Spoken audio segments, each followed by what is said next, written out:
Hello everyone! In this video, I'll share with you how to insert rows in Excel 365 using the latest method. First, to add a single row, select a row beforehand. For example, row number 5. Next, right-click on the selected row and choose Insert. Excel will automatically add a new row. Note that the inserted row will always appear above the row you selected. If you want to insert multiple rows at once, first select the corresponding number of rows. For example, if you want to add 4 rows, select from row 5 to row 8, right-click, and then click Insert. 4 new rows will appear.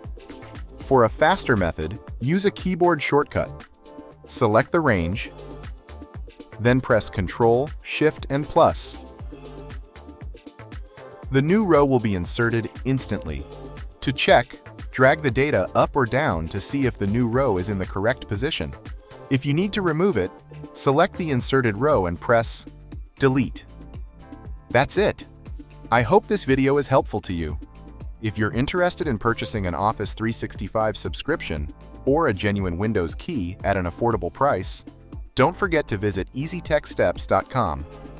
Thank you for watching, and see you in the next Excel tutorial videos.